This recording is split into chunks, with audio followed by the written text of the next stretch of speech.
Assalamualaikum warahmatullahi wabarakatuh. Nah, ini saya lanjut lagi nih. Kalau yang tadi terkait dengan ini ya, program buat menentukan bilangan itu genap atau ganjil dengan bahasa Java. Jadi ini saya lanjut lagi. Nah, karena yang saya lanjutkan ini memang berdasarkan step by step ya, karena memang harus tahu dulu dasarnya, fondasinya. Nah, catatan saya menunjukkan bahwa kalau kita mau belajar membuat program, ya belajar membuat program berarti yang perlu kita pahami memang harus struktur, algoritmanya sama bagaimana langsung ke studi kasusnya atau prakteknya. Nah, contoh yang paling mudah tadi di channel saya bisa dicek nih sebelumnya, yaitu menentukan bilangan genap sama ganjil. Nah, di mana menentukan bilangan genap sama ganjil tersebut ada suatu proses inputan, terus ada suatu proses bagaimana ini bahwa bilangan ini genap ataukah bilangan ini ganjil, dan ada proses untuk menampilkan. Jadi hal-hal yang tidak akan lepas adalah input, proses, sama output. Nah, tiga itu pasti nggak akan lepas. Nah, terus gimana nih kalau terkait apa contoh lagi nih. Jadi saya sebelumnya itu pernah ngajar dulu waktu SMA saya pernah ngajar di SMA. Nah, terus saya pernah membuat modul, jadi modul kecil-kecilan. Terus di situ ada soal buatlah algoritma menghitung luas segitiga. Nah, misal ini tanpa pseudocode, misal tanpa flowchart, kita langsung ke program gimana? Nggak masalah, yang penting kita paham. Jadi contoh yang dimaksud pseudocode berarti ini ya. Jadi nanti ada inputan, karena menghitung luas ya, luas segitiga berarti ada inputan berapakah alas, berapakah tinggi. Nah, ini pasti. Kemudian proses menghitung luasnya. Biasanya kita pakai kalkulator ya. Nah, terus ditampilkan nih hasil output, ditampilkan. Ini jadi saat kita membuat program ya tidak akan lepas dari tiga ini.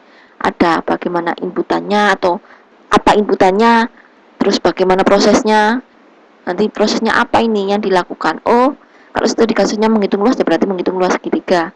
Terus yang ditampilkan output. Nah, tiga ini pasti tidak akan lepas ya dalam buat program. Langsung kita ke studi kasus.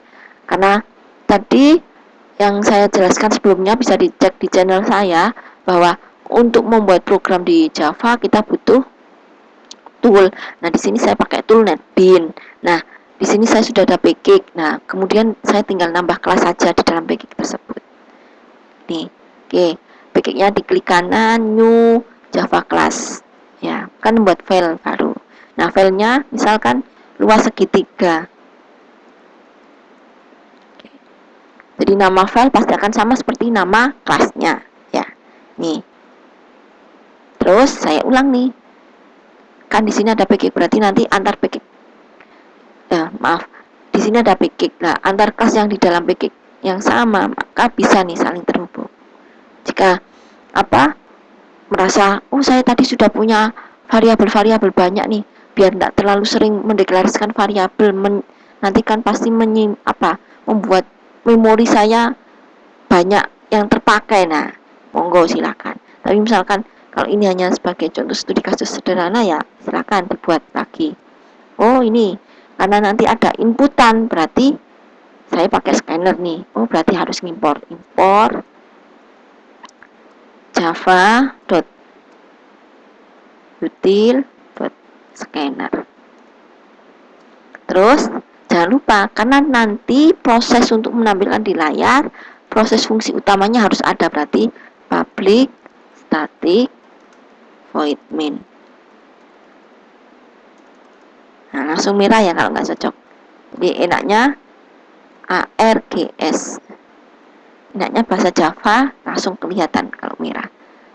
Nah, ada beberapa bahasa pemrograman yang kita tidak tahu ini merah apa salahnya, kecuali kalau sudah di-compile, di running ya. Nah, terus lanjut. Scannernya karena sudah diimpor, berarti kita buat objeknya scanner input sama dengan new scanner. Oke, semua perintah di Java selalu diakhiri dengan titik koma. Lanjut. Nanti ada variabel apa aja yang harus kita buat, itu penting. Taunya variabel itu dari mana ini? Kan dia butuh inputan alas, butuh inputan tinggi, berarti di sini. Misal kita pakai variabelnya dengan tipe data integer, monggo. Oh, karena nanti ada perkalian nih, Bu. Karena perkalian pasti kemungkinan ada pembagian nih, Bu. Karena pembagian itu kemungkinan ada koma ya, berarti pakai float.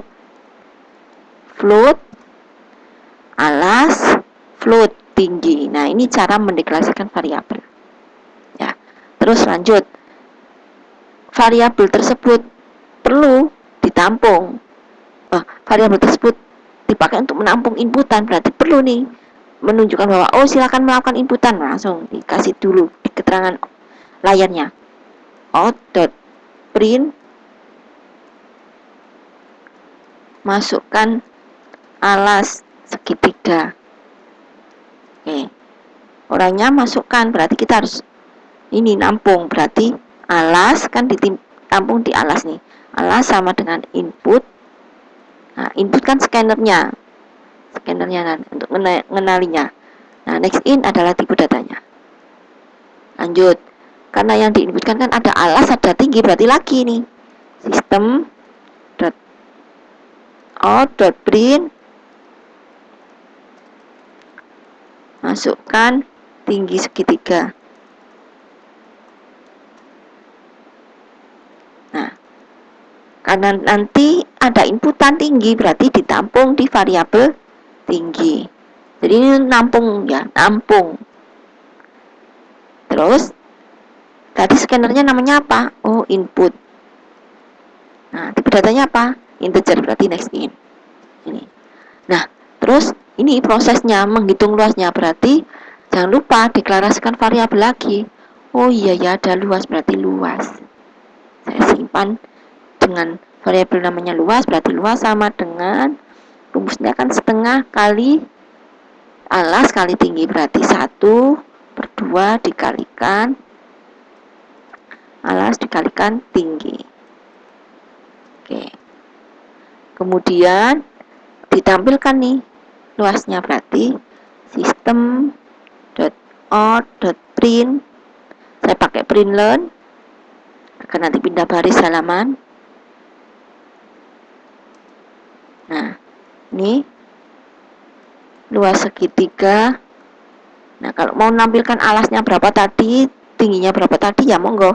Berarti luas segitiga dengan alas sama dengan ini. Caranya menampilkan ya, caranya menampilkan itu pakai gini, plus ya, alas, terus plus lagi kan ada komentar nih, ada keterangan di ini ya, keterangan, dan tinggi sama dengan, nah ini dikasih lagi plus tinggi, kemudian adalah luasnya ya. Nah, ini luas. Oke, ini cara menghitung, ini sederhananya, berarti baris 7 sampai baris 10 itu untuk melakukan inputan ya. Nah, yang ada system.out.print itu untuk menampilkan di layar. Jadi semua kalau ada perintah system.out.print itu untuk menampilkan di layar. Ini ya, system.out.print untuk menampilkan di layar. Sedangkan inputannya ini baris ke-8, baris ke-10. Sedangkan prosesnya baris 11. Nah, untuk menampilkan hasilnya lagi di layar ini baris 12. Kita coba running. Jadi cara running, klik kanan run file. Terus masukkan alasnya misalkan 7, tingginya 8. Oh, ternyata luasnya 0. Oh, ini ya.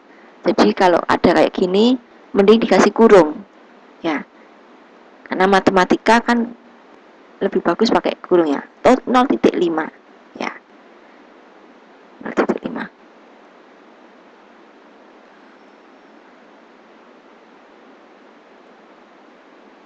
Oke, kita running. 7, tingginya 8, Nah, ini hasilnya. Jadi luas segitiga dengan alas sama dengan 7, tingginya 8, maka luasnya adalah 28.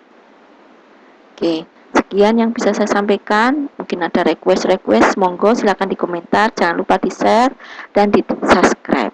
Terima kasih. Assalamualaikum warahmatullahi wabarakatuh.